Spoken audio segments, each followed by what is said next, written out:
Right, so we will discuss on the assignment first.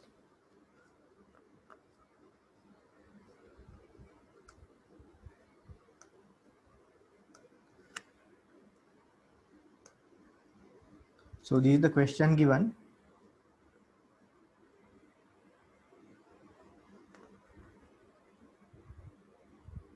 Right, so here we discussed about a computer game, right, a multiplayer game where there are three players, three characters. So they are in a battle, right? So according to the given scenario, there are two sides.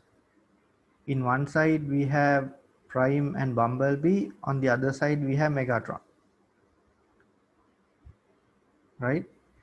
And each of these characters will have different processors denoted by M1, M2, P1, P2 and B1, B2, right? So at the beginning they have 100 health units, that means full health, right? So to clearly understand this problem you need some background on gaming also, right? But anyway, so I just wanted to demonstrate how processors work in a multiprocessing environment and how they process in a real application, right, like a computer game. So here we have this is a battle game, so there's a hit for each character. So when that character uses a process and completes a process, that hit will count, right? That is the scenario here. So that means when Prime executes P1, that means Prime will make a hit to Megatron and there will be a health loss to the opponent, right? So here the result of the health reduction is different from character to character, right? For example, Megatron and Prime are stronger, therefore their hits will get a larger reduction, 50 units per hit, right? But in Bumblebee that is 25 units to the opponent, right? So the important thing is when the health is less than or equal to 0, that means that robot is killed, right?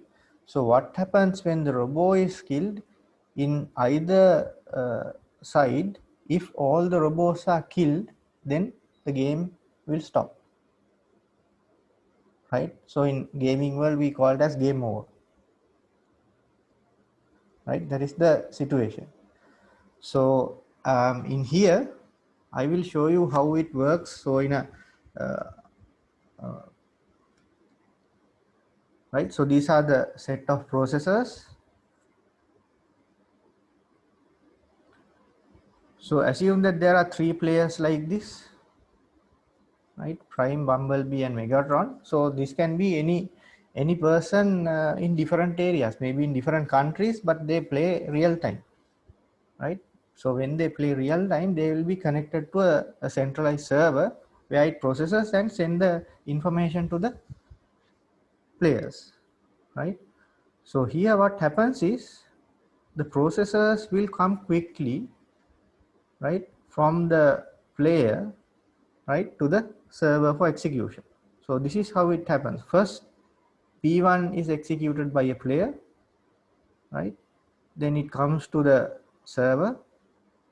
Then the other player, maybe from a different country, right, so executes another process, so it comes to the server.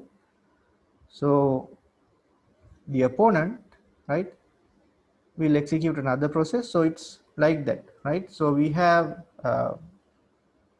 two players which can be in different countries but in the same side, right? So another player in another different country right? And playing the same game in two sides, right? So what happens is this player will execute M1 as well as M2, right? Because the same player, right? So then prime executes a process and then bumblebee executes a last process, right? So this is the sequence of processes which are initiated from each player and send it to the server, right? So the server will process the available processors and then starts execution. So that is how it works, right? So this happens very quickly. So normally we don't see any delay when we play a real-time game. We won't see any delay, right? So it happens very quickly like this, right? So on the server, it will start processing quickly as possible, right?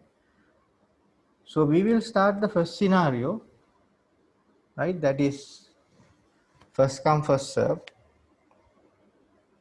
right? So when we order the processors, it would be like this. P1 will arrive at 0, burst time is 10. Then B2 arrives at 1 millisecond, burst time is 7, right? M1, M2, P2, then B1 and like that. So that is the order of processors, right? And also we have to keep in account for the health level in each robot, right?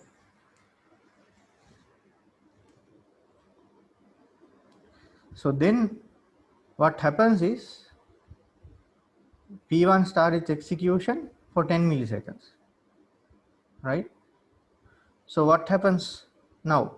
So in the game it would be like this. So P1 executes, that means prime executes this process, completes it. So that means prime make a hit. To whom? That is to the opponent. So opponent is the robo called Megatron, right? So Megatron get a hit,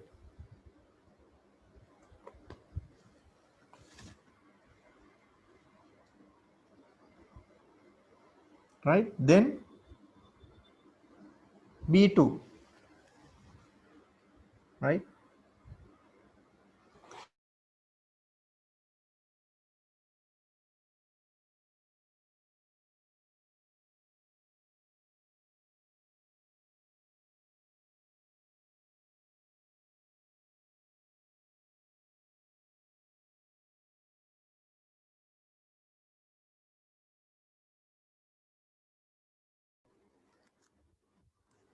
Right? Then B2,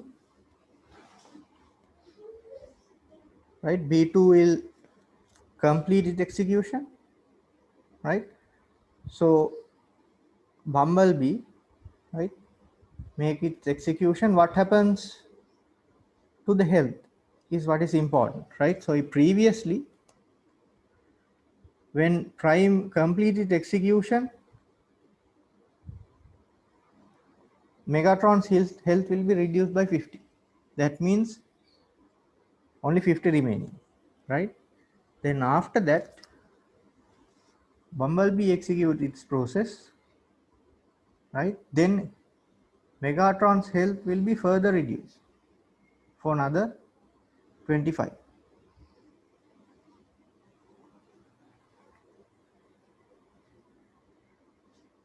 right? So then Megatron executes his first process, right? So there's a order in the game that is given. That means Megatron will first check whether Bumblebee is alive and attack Bumblebee first, right? So Megatron executes his first process. So then as a result, Bumblebee will reduce the health, right, by 50.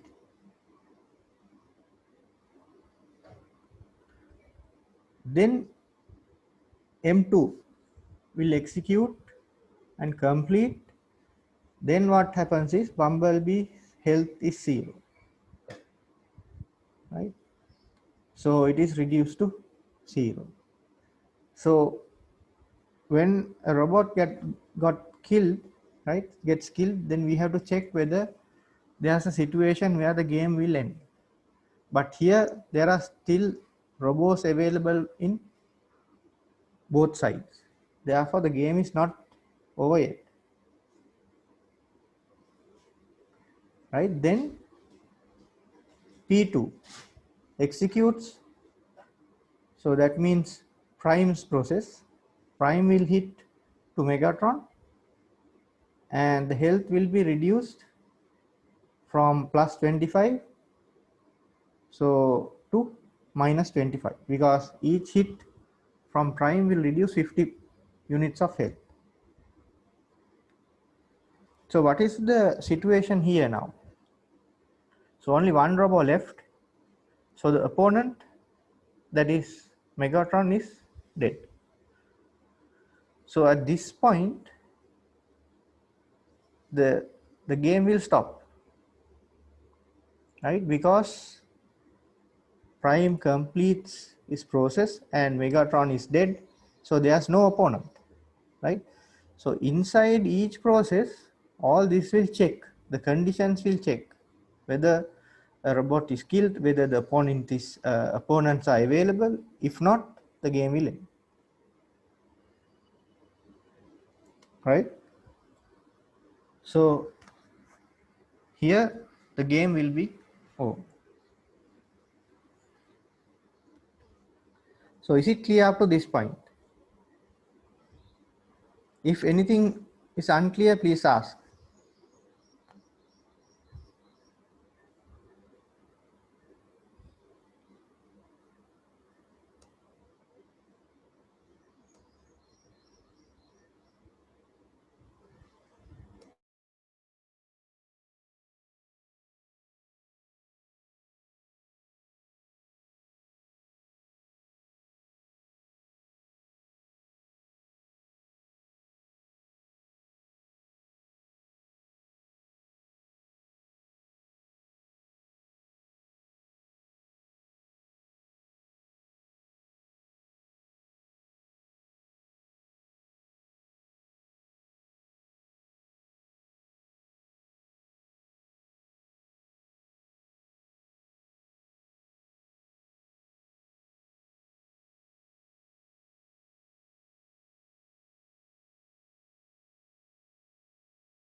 Right, so then we can do the calculation according to the Gantt chart.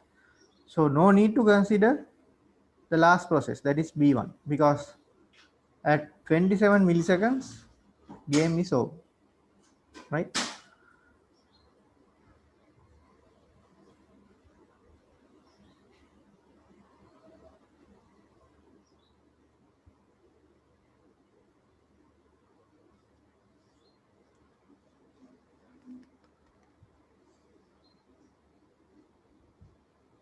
Right, so you can check with your answer.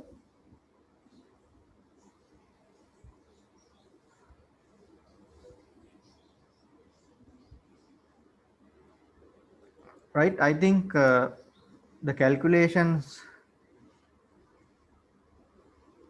are clear. If not, you can ask, right? Because earlier we did an example of the calculations for the waiting time, turnaround time, and the response time, right?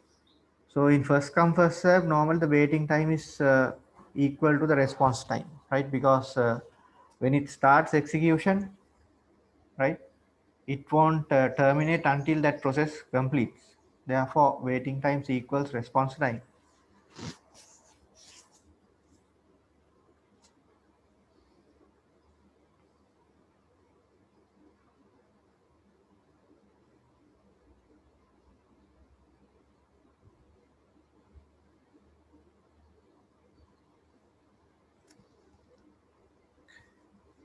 Right. So if you have any questions, you can ask.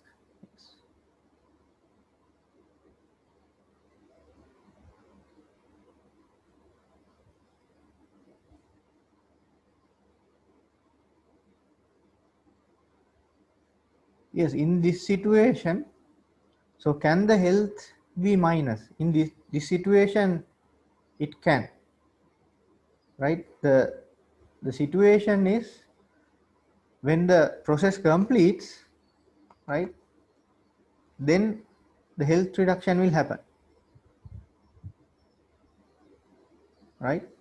But after being less than or equal to 0, that robot may not live, right? Can't live. So that processes may not execute.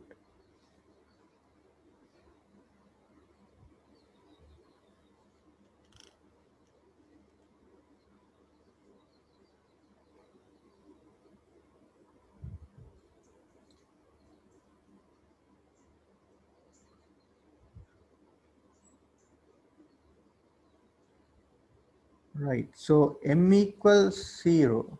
Right. Yeah. So I didn't include the response time in the assignment as a answer, but here I just wanted to show you the whole calculations.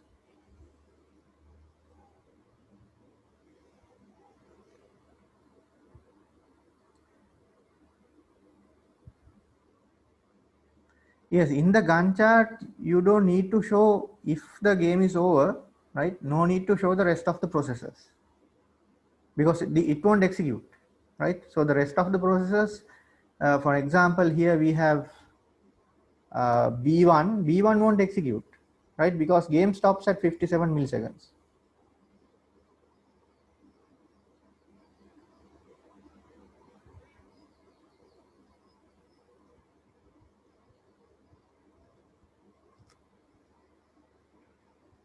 Right.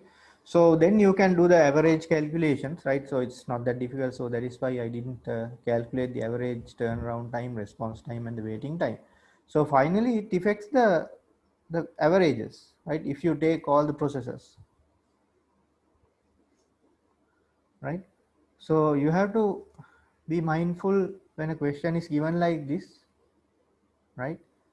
So how to consider the situation, right? So when the health is equal to 0 or less than or equal to 0, right? So that robot dies. That means we have to check again whether there are any opponents living. If not, the game will end, right?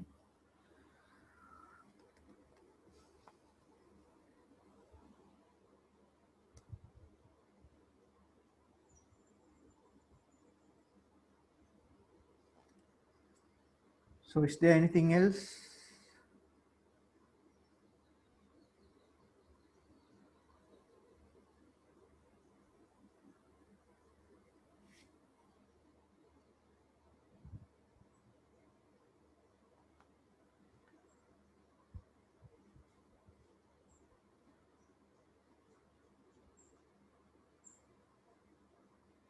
Right, then we'll move to the next algorithm, that is shortest job first. So we'll see what happens in shortest job first, right? So here at 0 milliseconds, only P1 is available, right? And then P1 will start the execution, right? From 0 to 10 milliseconds. So during that period, B1, M1, M2, P2, B1 will all arrive to the ready queue,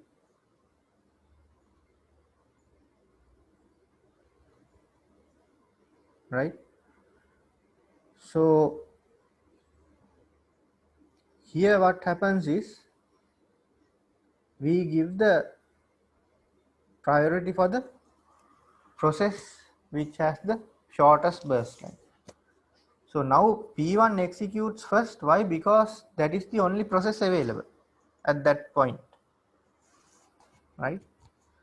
So after 10 milliseconds, we have all the processes. Now we have a choice. We have 5 processors. Then we can select the shortest job, right? So out of this, now B1 will start the execution. Why? Because it has the shortest burst time, right? So B1 will start and complete the execution. So M already reduced to 25 health units, right? Why? Because when P1 started the execution, right, then M will be reduced to 50. Then we have B1, then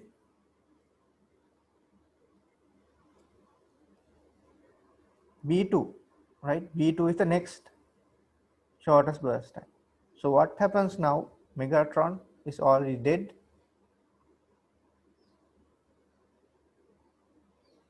right?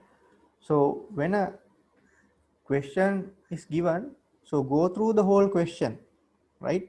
So if you do not consider the health, because that is asked in the second section, right, then you won't be able to draw the Gantt chart correctly, do the calculations correctly, right?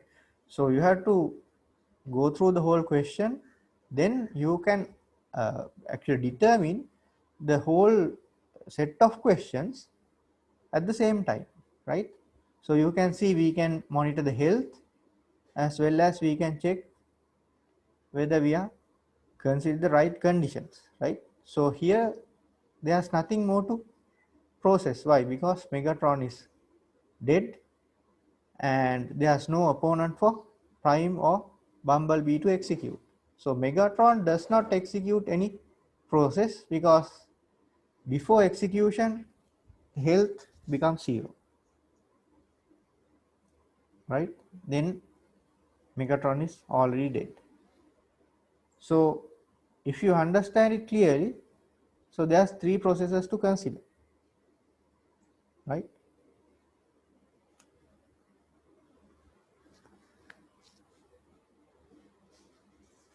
Right. So this algorithm will stop at this point, right?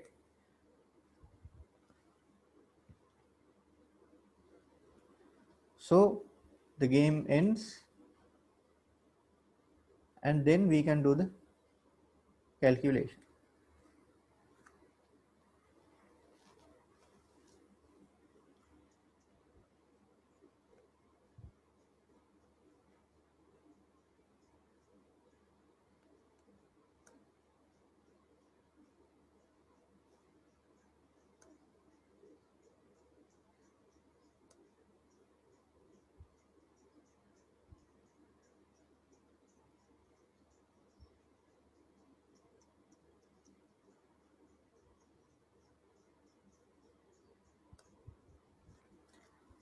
Right. So there was a question on the response time. So response time means when a process arrives to the ready queue, the time it spends until it gets the first response. That means the first time it gets the execution for the CPU.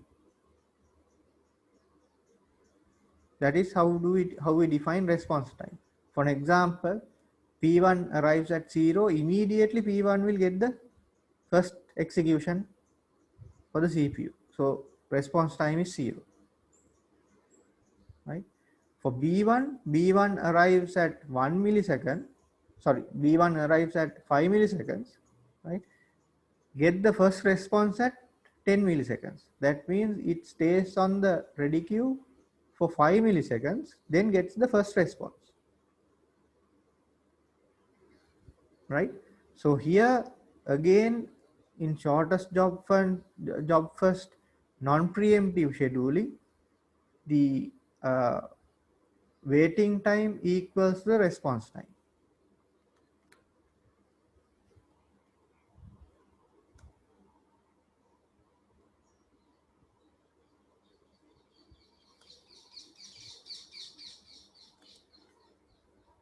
right? So B2 arrives at 1 millisecond, gets the first chance at 15 milliseconds. That means it stays on the ready queue for 14 milliseconds, right? And starts the execution. So it waits for 14 milliseconds as well as it gets the first response at 14 milliseconds.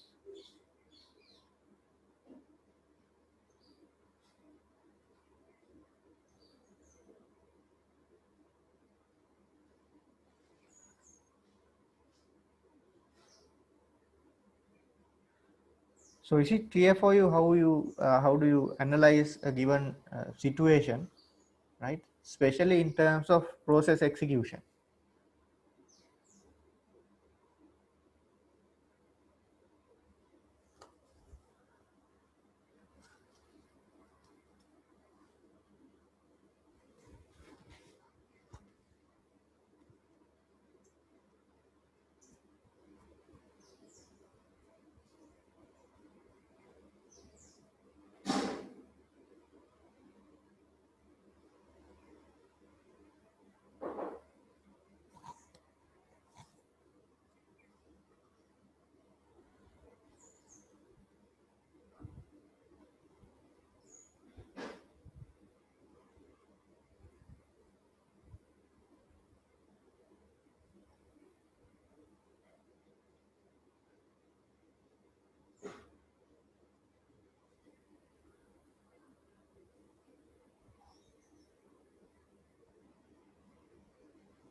Right. So then we will move into the next algorithm, that is round robin.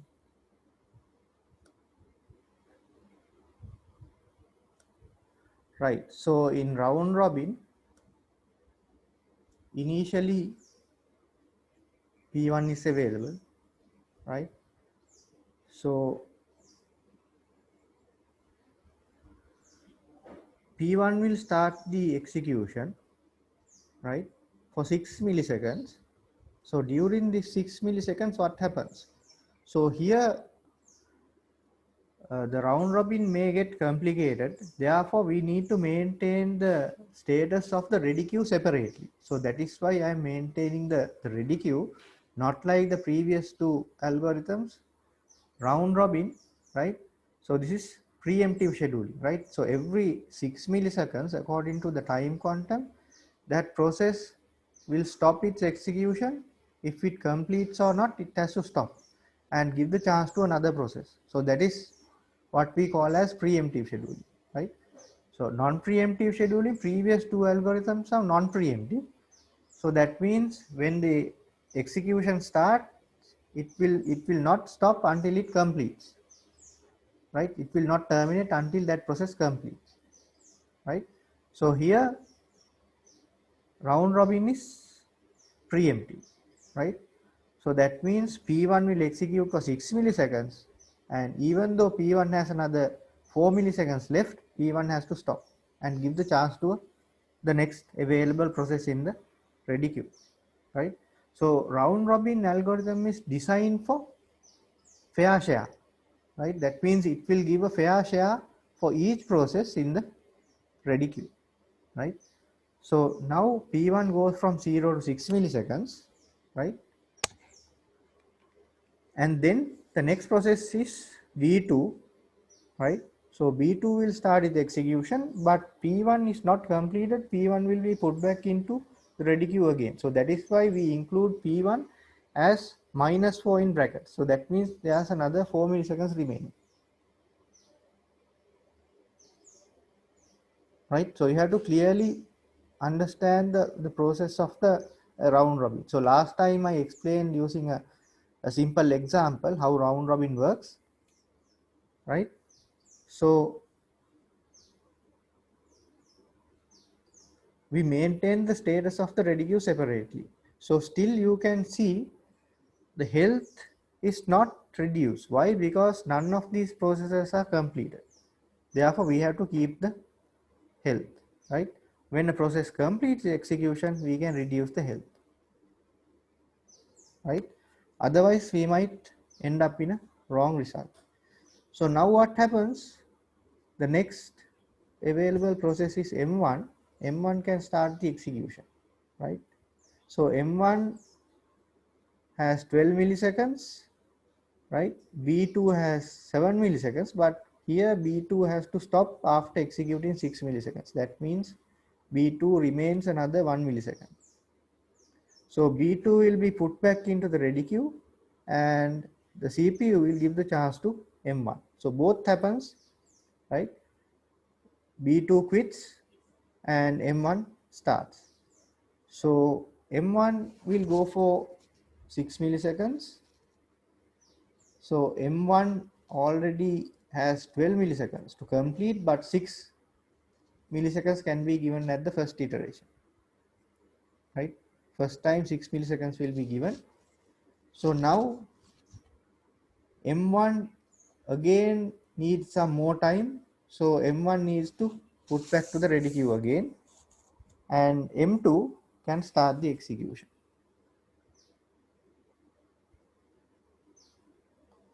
So M1 is put back to the ready queue, M2 starts the execution from 18 to 24.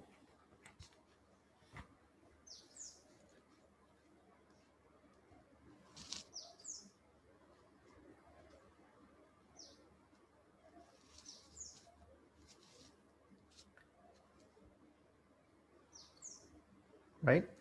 So then again M2 has 15 milliseconds to complete, only 6 given.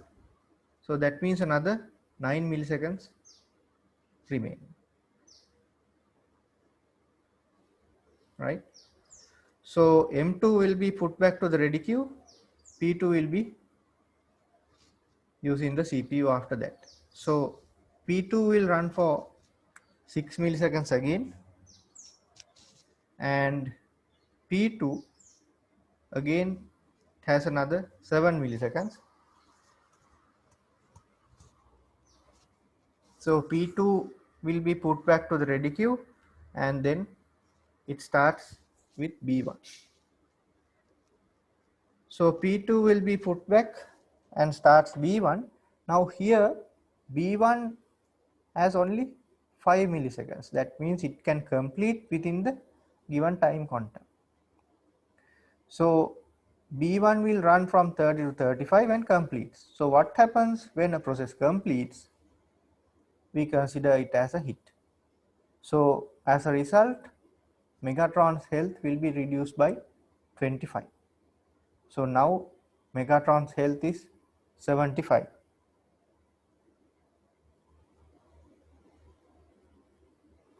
So then we have P1. Next,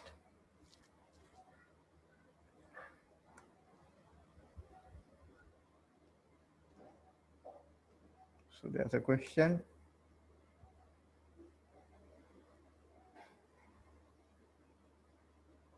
Yes, so it's a good question actually. Round robin is preemptive. Shortest job first sometimes can be preemptive or non-preemptive. So the examples that we considered were non-preemptive. If it is preemptive, that means whenever a process arrives with a shorter burst time, then the CPU has to stop and give the chance to the shortest job if it is preemptive, right? So shortest job first has that option, but first come first serve is non-preemptive, right? Because whichever process comes to the ready queue will be given the chance until it completes, right? So the shortest job first can be non-preemptive or preemptive, but first come first serve is non-preemptive, round robin is preemptive.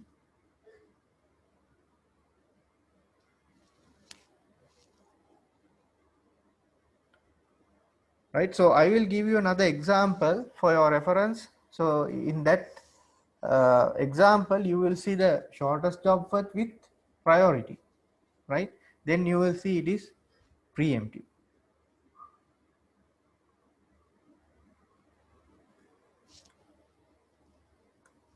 Right, so here, then the next process is P1, right? So P1 completes because it has only 4 milliseconds remaining from 35 to 39. So as a result, Megatron's health will be further reduced to 25.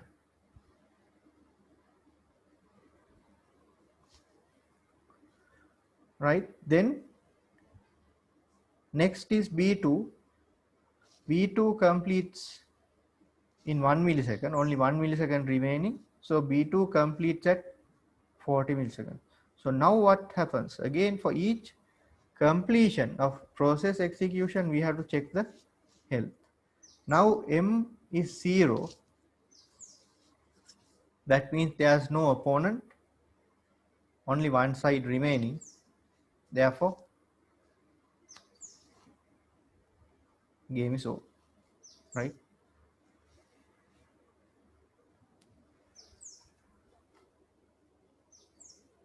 Right, this is the situation.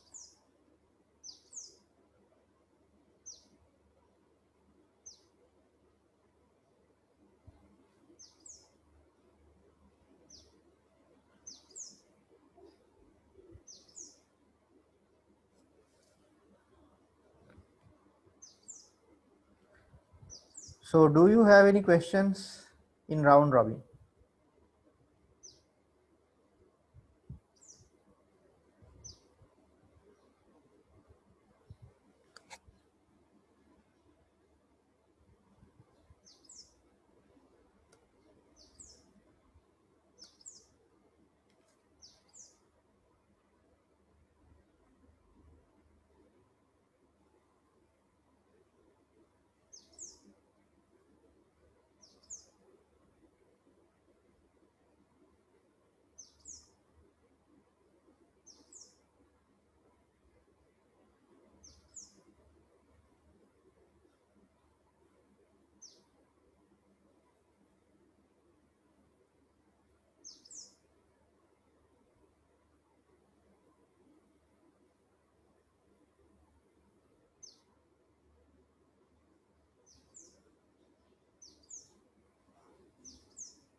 Right, so if there are no questions, we can continue and then we can do the calculation. Right, so here you can see the difference between the waiting time and the response time.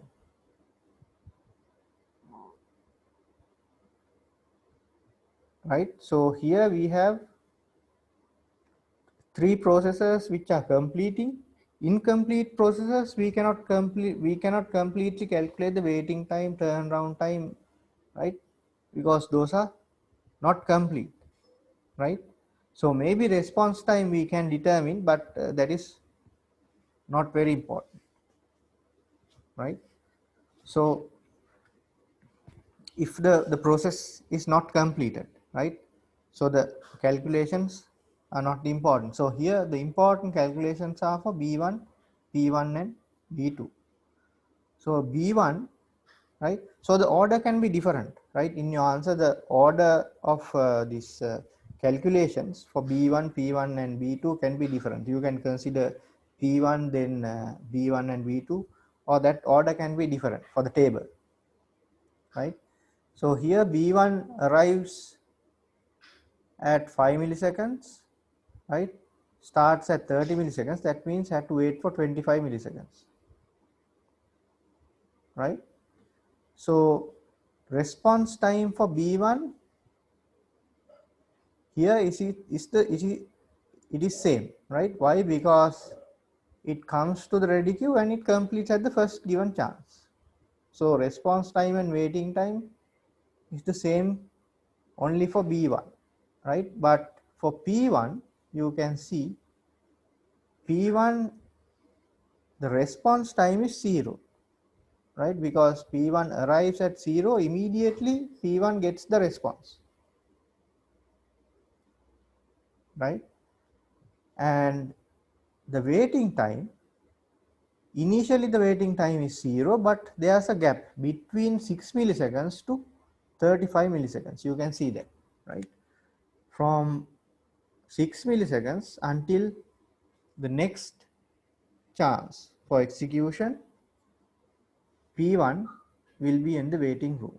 So that is 35 minus 6, that is 29, right? So the total waiting time for P1 is 29 milliseconds,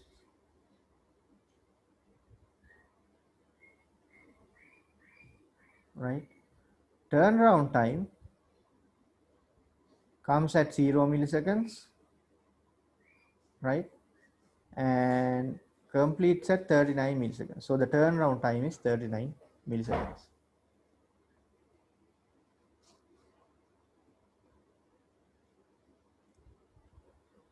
Right? Then for B2, right?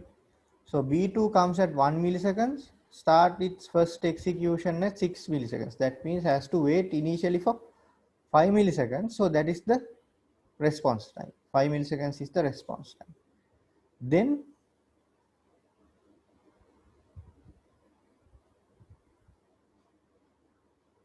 B2 has to wait until 39 milliseconds, right? 39 milliseconds after 12.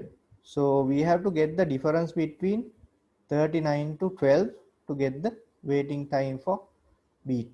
So 39 minus 12, 27. So we have to add the whole time it spends on the ready queue, that is 32.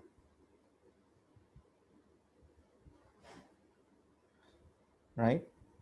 So here you can see the difference clearly for the waiting time and the response time.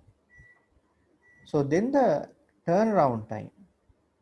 So turnaround time for B2 is 40 minus 1 because it completes at 40, arrives at 1 millisecond.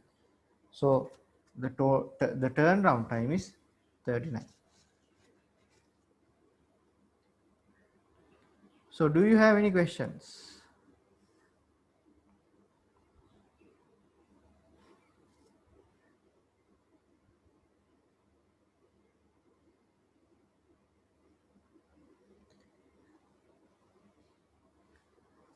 Yes, so there's a question asked whether we can take the M1, P1 and M2 completion time as 40 milliseconds. Can't. Why? Because it's not completed, incomplete processes.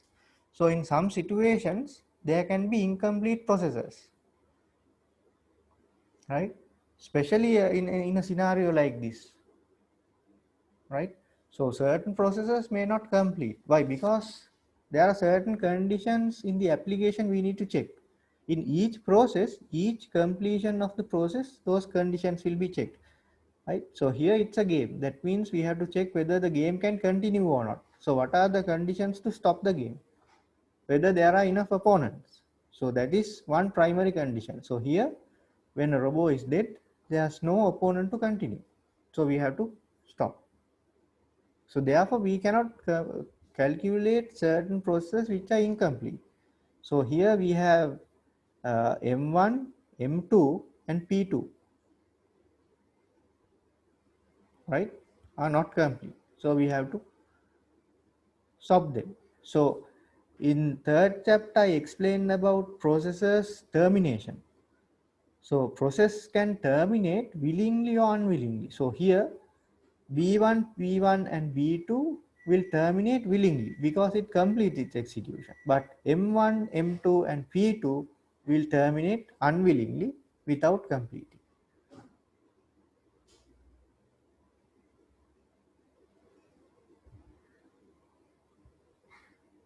Yes, so when we do the average, we take only the completed processes,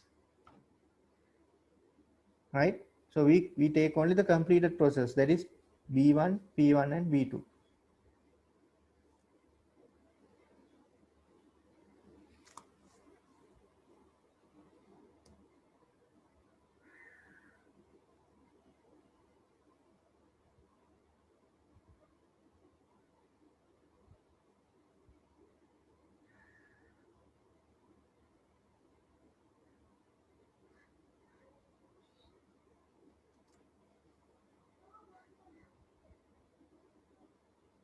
Yeah, B2 waiting time, B waits for 6 milliseconds but arrives at 1 millisecond, right? Therefore, 6 minus 1 at the beginning. So that is 5, right? Then plus 27.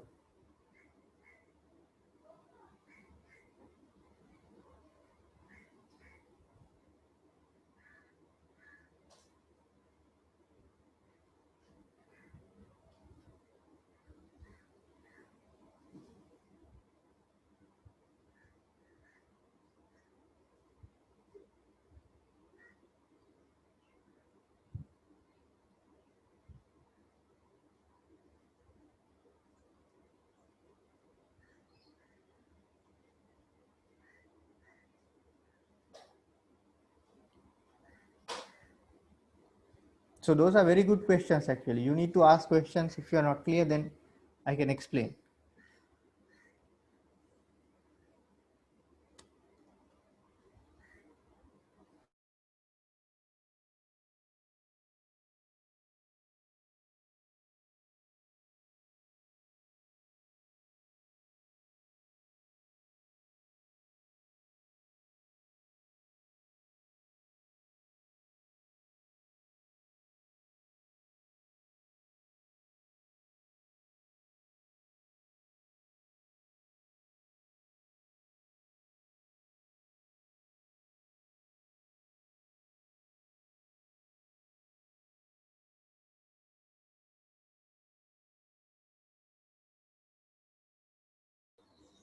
Right now you can answer the second set of questions, that is the health, the instances of Megatron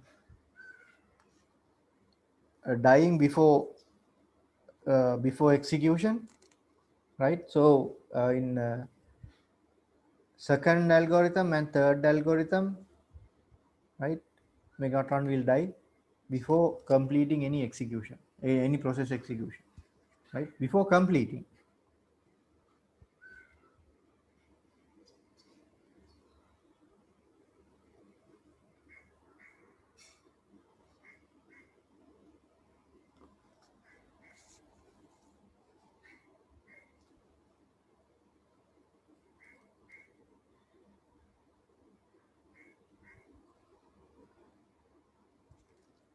So do you have any more questions? The important thing is, have you understood this type of problem and how to solve this type of problem clearly? So first you have to identify the scenario, right? And then look at the question as a whole, right? So try to answer the set of given questions at the same time, right? When you draw the Gantt chart, then you will get it right and you will answer it quickly as well, right? Now when the calculations are done, right, you can answer all the questions even in the second part.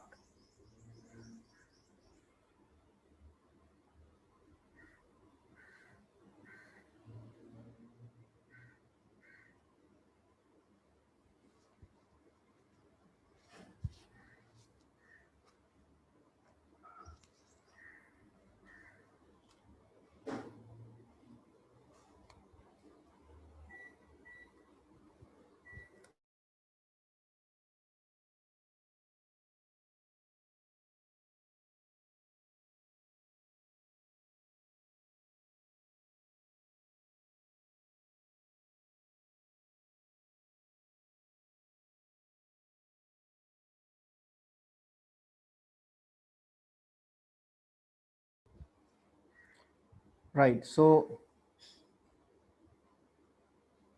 I will upload this recording as well. Then you can go through again, and if you have any questions, you can ask.